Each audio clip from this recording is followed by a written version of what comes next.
오늘 우리에게 주신 말씀은요, 열왕기상 15장 11절로 15절까지 말씀입니다. 열왕기상 15장 11절로 15절까지 말씀. 이 말씀을 한 절씩 교독하도록 하겠습니다.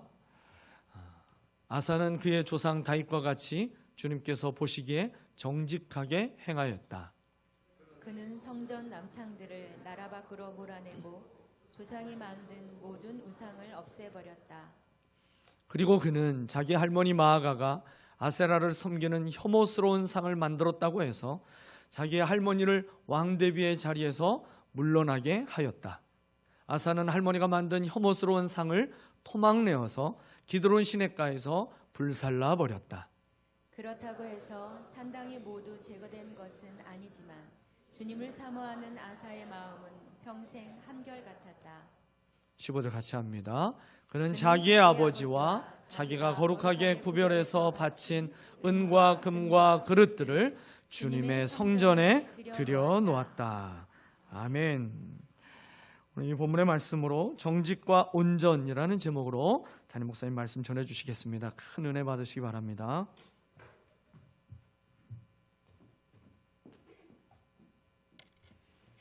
설교하기에 앞서서 한 가지, 오늘 예배 찬양하면서 우리가 또 아프간 지진과 또 이스라엘 전쟁 이런 것들을 위해서 기도했는데요.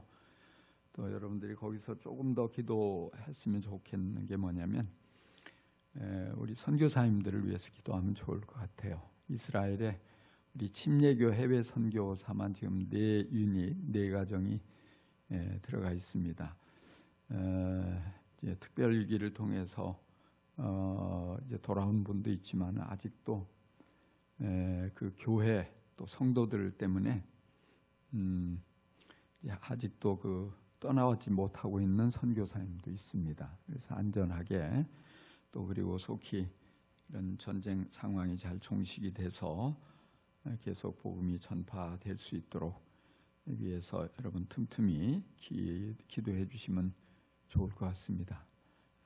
제가 지금 위기관리위원장인데 늘 이제 매일같이 거의 보고가 들어오고 있어요. 그러니까 또 우리 교회가 또 그런 책임도 있고 하니까 더 여러분들 책임감 가지고 같이 기도하면 좋을 것 같습니다. 서양의 어떤 마을에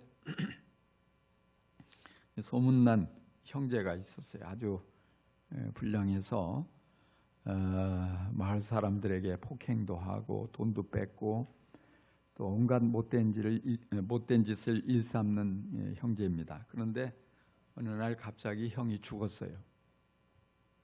장례를 치러야 되는데 목사님이 아무도 집례를 하려고 하지 않는 거예요. 그래서 그 동생이 우리 자기 형의 장례를 치러주는 목사님이 있으면 아주 사례를 많이 해주겠다. 큰 금액을 제시를 했어요. 그리고는 우리 형이 참 선량하고 좋은 사람이었다. 이 한마디만 더 해주면 더블로 주겠다. 사례를. 그래도 누가 선뜻 나서지 못하는데 어떤 한 목사님이 내가 하겠다고 장례식을 집례를 합니다. 많은 사람들이 목사님 도대체 뭐라고 얘기할까? 우리가 모두 아는데 저 불량하고 저 나쁜 사람을 정말 참 선량하고 좋은 사람이었다 정말 말할 수 있을까? 궁금해가지고 이렇게 왔어요. 장례식장에.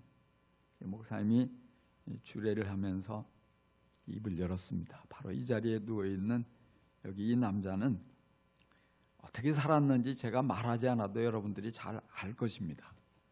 하지만 살아있는 그의 동생에 비하면 그는 참 선량하고 좋은 사람이었습니다. 이렇게 말을 하고 두둑한 사례를 받아갔다는, 실제인지 지어낸 얘기인지 저도 모릅니다. 그런 말이 있어요. 우리가 한평생 어떤 삶을 살았느냐, 그 평판, 어떤 평판을 받느냐 참 중요하죠. 만약에 여러분들이 이 땅의 삶을 끝내고 이제 그렇게 이렇게 끝내고 난 후에 여러분의 가족들이 참 우리 어머니는 우리 아버지는 우리를 위해서 헌신적이고 희생적이고 사랑이 많은 분이었어. 정말 고마운 분이야. 이렇게 말을 해준다면 참 좋을 겁니다. 여러분은 알고 있는 주위의 모든 이들이 아무개 집사님은 정말 말씀에 순종하고 믿음으로 살려고 몸부림쳤던 우리가 본받을 만한 훌륭한 분이셔서 이 한마디 여러분이 들을 수 있다면 얼마나 좋겠습니까?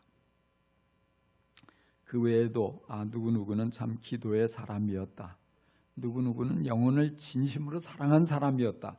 뭐 이런 좋은 평판을 우리가 듣게 된다면 참 너무 좋겠죠.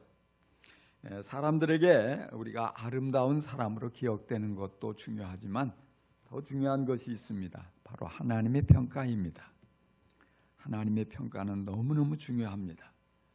우리가 믿음으로 살면서 좋은 열매를 맺고 귀하게 쓰임받는 그런 인생이었다면은 이제 주님 앞에 서는 날이 설레고 기대가 되고 기다려질 것입니다. 주님 앞에 서는 그날 주님께서 얼마나 나를 칭찬하실까, 나를 얼마나 반겨 안아주시면서 내 등을 토닥여 주시면서 정말로 수고했어, 내가 너를 기다리고 얼마나 기다렸는지 몰라, 아마 그런 순간이 될 것입니다. 그러나 반대로 믿음이 없이 부끄러운 삶을 살다가 마지막 순간이 다가오는 분들에게는 주님 앞에 서는 것이 몹시 두려울 것입니다. 걱정도 될 겁니다. 그리고 정말 괴롭고 피하고 싶은 순간이 될 것입니다. 유대 나라에 아사라는 이름의 왕이 있었습니다. 이 아사 왕은 르호보암의 손자입니다. 그리고 유대 나라의 제6대 왕입니다. 그런데 성경은 이 아사를 가리켜서 이 아사는 그의 조상 다윗과 같이 주님께서 보시기에 정직하게 행하였다, 이렇게 기록하고 있습니다. 하나님의 평가가 뭐냐면 정직하게 행한 사람, 진실한 사람, 사랑스러운 사람, 이런 것이죠. 왜냐하면 아사는 왕이 되고서 유대 백성들이 섬기고 있는 우상을 모조리 제거했습니다. 우상의 신전에서 당시에 보면은 이제 남창들이 있어서 정말 이런 윤리적으로 더럽고 추한 이런 일들을 자행했는데 이런 남창들을 모두 나라 밖으로 몰아내 버렸습니다.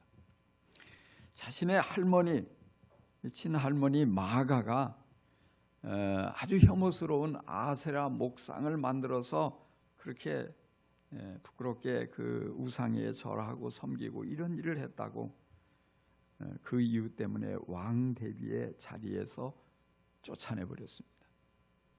그리고 그 우상을 토막내 가지고 전부 불살라 버렸습니다. 뿐만이 아닙니다. 아사는 자신의 아버지가 이 통치를 하면서 열심히 모아놨던 금과 은과 그리고 좋은 그릇들, 그리고 자신의 모았던 금, 은, 귀한 보배들을 성전에 하나님께 온전히 바침으로써 주님을 사모하는 한결같은 마음을 드러내었습니다. 그리고 백성들로 하여금 어떻게든지 하나님의 말씀에 순종하도록, 하나님의 뜻대로 살아가도록, 율법을 실천하도록 강조하고 그렇게 가르쳤습니다. 왕으로 즉위한 지 얼마 되지 않아서 큰 전쟁이 일어났어요. 저 에디오피아의 세라가 100만 대군을 이끌고 유대 나라에 쳐들어온 것입니다. 여러분, 말이 100만이지 100만 명의 군사가 몰려온다고 한번 상상을 해보세요. 어마어마한 것입니다.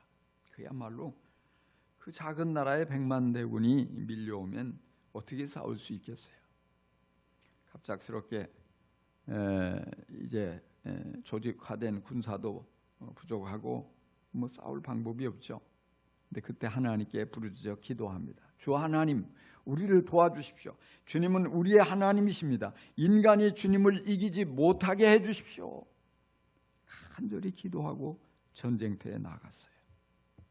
그랬더니 정말로 하나님께서 에티오피아의 군을 친히 물리쳐 주셔요. 그래서 적은 수의 군사를 이끌고 나갔지만 하나님께서 함께 싸워주심으로 큰 승리를 거두고 어마어마한 전리품을 가지고 돌아오게 됩니다. 이때 아사랴 선지자가 이 아사 왕을 나아가서 맞으면서 주님의 말씀을 전합니다. 임금님이 주님을 떠나지 않으면 주님께서도 임금님을 떠나지 않으시고 임금님이 주님을 찾으면 만나 주실 것입니다. 그러나 임금님이 주님을 버리면 주님도 임금님을 버리실 것입니다. 아사는 하나님의 은혜가 너무 감사해서 이 성전을 보수하고 또 소 700마리, 양 7,000마리를 잡아서 희생 제물로 하나님께 드리면서 그 마음 가운데 있는 사랑을 하나님 앞에 표현합니다. 그리고 주 하나님만 찾기로 언약을 맺습니다. 솔로몬이 1,000번제를 드린 것도 어마어마한데 여기 양이 7,000마리, 소가 700마리, 그보다 훨씬 더 어마어마한 제사를 하나님께 드림으로 감사를 표현하고 있어요. 하나님께서 그런 아사 왕을 기뻐하시고 41년 동안 통치하게 해주셔요. 그 중에 35년 동안 전쟁이 없는 태평성대를 누리도록 하나님께서 복을 부어주십니다. 하나님께서는 이처럼 오늘도 누구든지 진실과 정직으로 주님을 사랑하고 주님을 찾기만 하면 기뻐하십니다. 그리고 넘치는 복을 아낌없이 부어주십니다. 하나님께서는 오늘도 온 땅을 두루 살피십니다. 전심전력에서 누가 전심전력에서 하나님을 찾고 있는가, 하나님을 의지하고 있는가, 하나님을 사랑하고 있는가, 그런 사람이 한 사람만 발견돼도 하나님 너무 기뻐하셔요. 그리고 그 사람을 위해서 능력을 베푸십니다. 그 기도를 응답해 주십니다. 여러분, 하나님께 이렇게 아사왕처럼 아름다운 믿음을 보이고 인정받게 되기를 간절히 축원합니다. 축복합니다. 자, 그런데 이 아사왕이 통치한 지 36년이 되었을 때에 이스라엘 왕 바하사가 유대 나라를 침략해 왔습니다. 이스라엘과 유다, 이 형제지만은 아주 앙숙이죠. 어떻게 보면 갑작스러운 이 전쟁에 아사 왕이 두려움에 사로잡혔어요. 하나님께 도우심을 구하고 하나님의 능력을 구해야 했지만 그렇게 하지 않았어요. 그리고 아버지 때부터 친분이 있던 이웃나라 시리아 왕 베나닷에게 사신을 보냅니다. 그냥 보내지 않고 여호와의 성전에 고이 간직되어 있는 금과 은을 모아서 몽땅 갖다 바치면서 말합니다. 나의 아버지와 그대의 아버지가 동맹을 맺었듯이 우리도 동맹을 맺읍시다.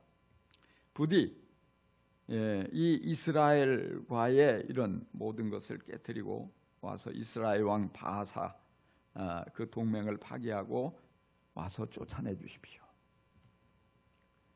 그래서 시리아 왕이 이 아사의 요청을 받아들여서 군대를 파견해요. 이스라엘을 공격합니다.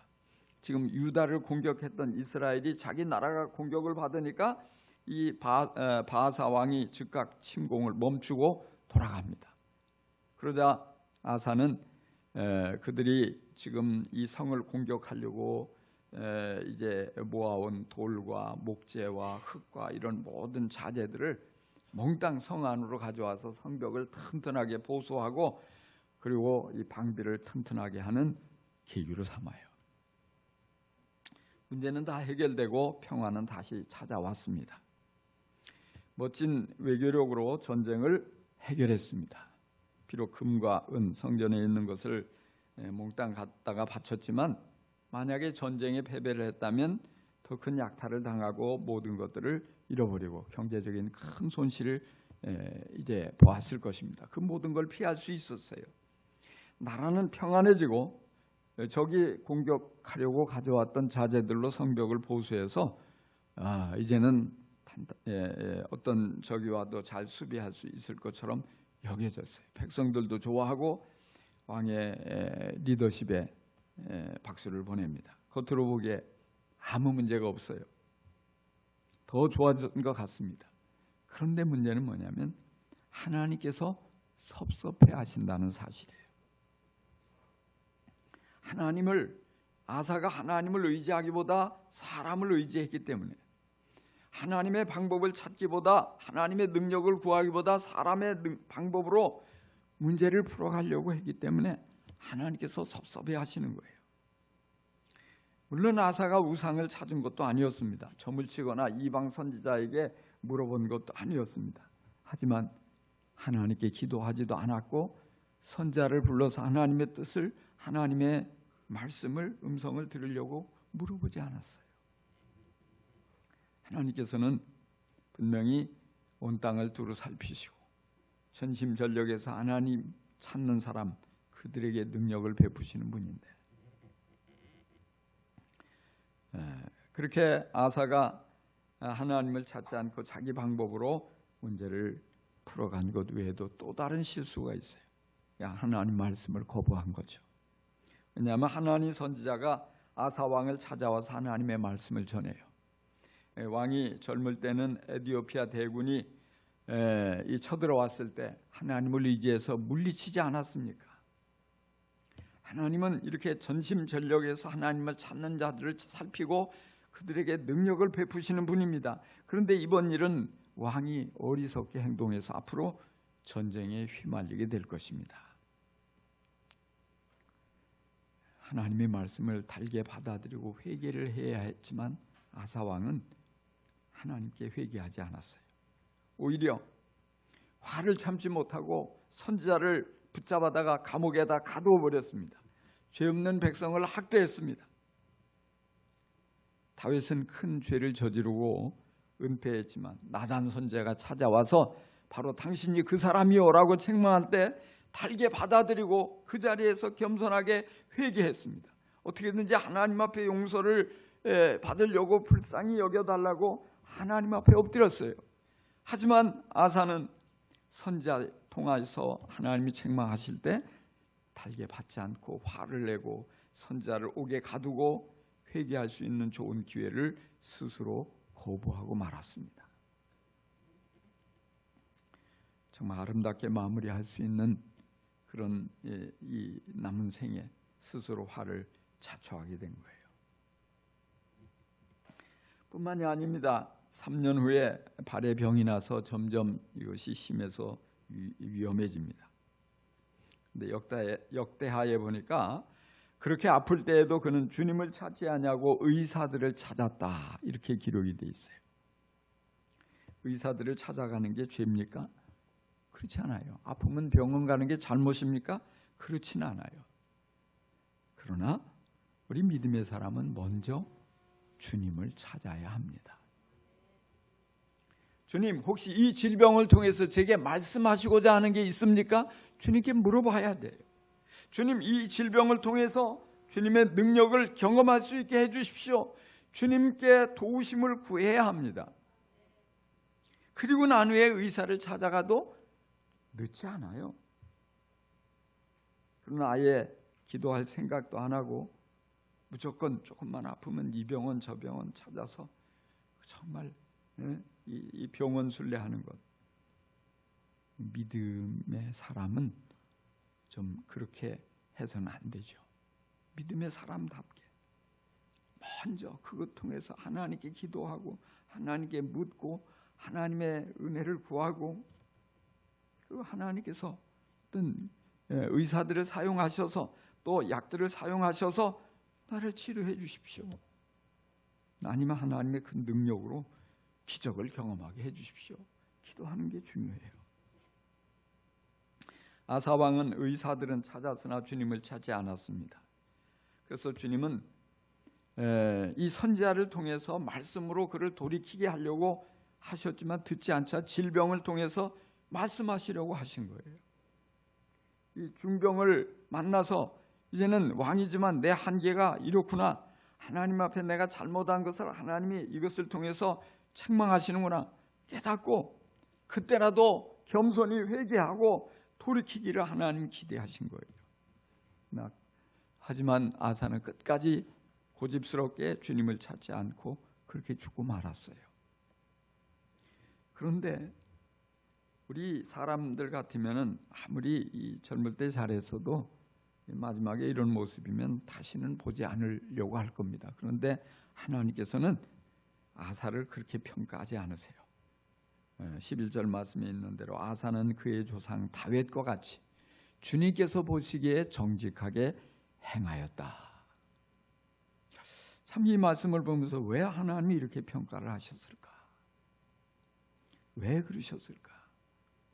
분명히 허물이 많이 있는데 성경을 보면은 이스라엘의 모든 왕들은 아주 다 사악하다고 평가를 하고 있어요. 그래서 결국 그들이 하나님의 심판을 받죠.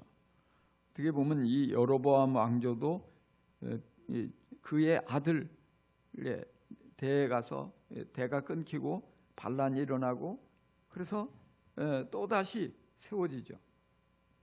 바사 왕조가 세워지죠. 근데 바사 왕조 역시 2대 만에 끝이 나요. 시므리 왕조가 또 그 자리를 꿰차고 들었어요. 반란이 일어나서.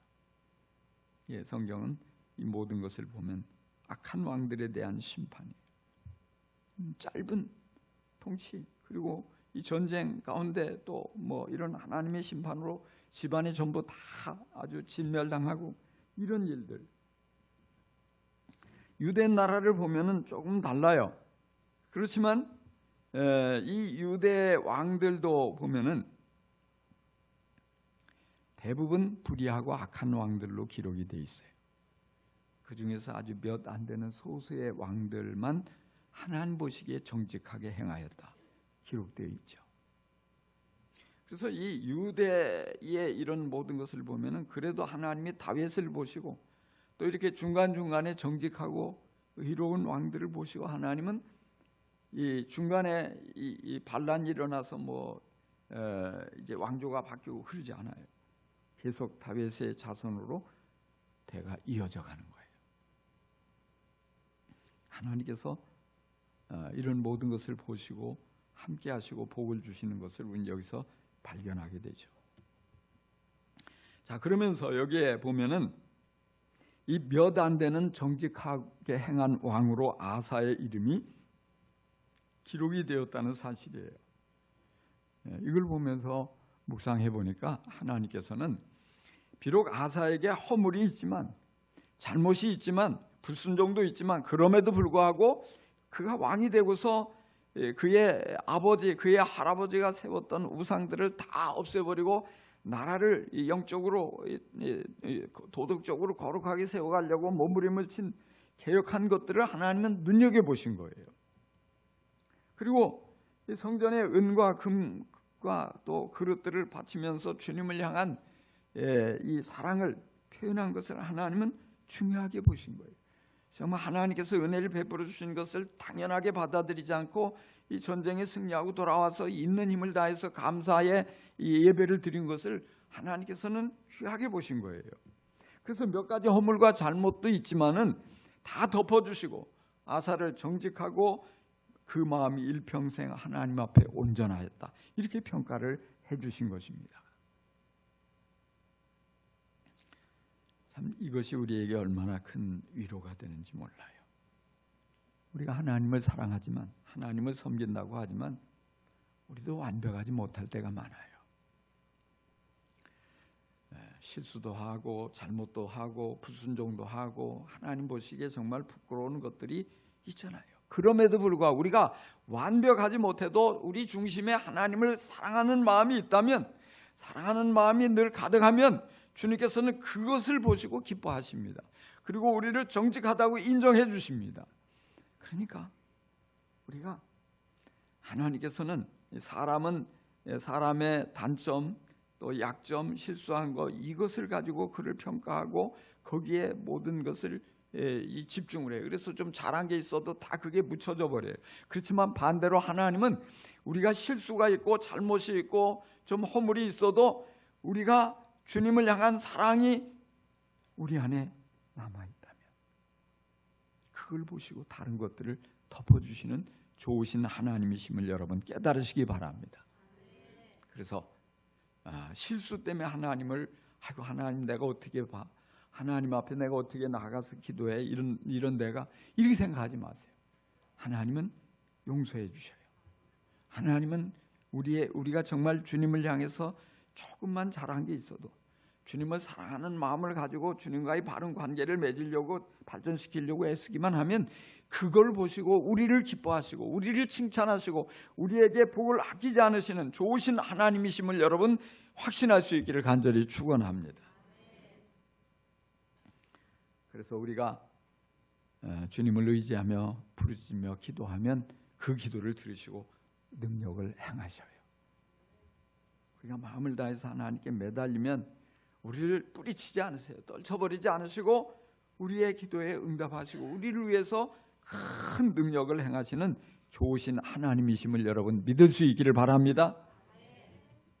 사단은 우리를 정죄하지만 속지 마세요. 하나님은 우리를 사랑하셔요. 우리를 칭찬하시고 우리를 인정하시고 우리가 주님 앞에 행한 아름다운 믿음을 기뻐하시며 그가 정직하게 행하였다 말씀하시는 것을 여러분 분명히 확신할 수 있기를 간절히 축원합니다. 여러분의 생애가 주님의 눈에 정직하고 아름답게 보여지기를 간절히 축원합니다. 여러분이 주님을 사모하는 한결같은 마음을 가진 사람으로 주님 앞에 인정받고 칭찬듣게 되기를 간절히 축복합니다. 하나님께서 온 땅을 두루 살피시다가 바로 여러분을 발견하고 우리 창원 침례교회 우리 아무개 성도를 하나님이 딱 바라보시고 여기 믿음의 사람이 있구나, 정말 나를 사랑하는 사람이 여기 있구나, 나를 향해서 순전한 마음을 품은 아무개가 있구나, 하나님께서 그렇게 기뻐하시며 여러분의 모든 삶 속에 하나님의 능력을 넘치게 부어주시는 큰 은혜를 여러분 경험하면서 주님 앞에 정말 아름답게 좋은 상을 받고 인정받는 복된 성도가 되기를 간절히 축원합니다. 축복합니다. 기도하겠습니다.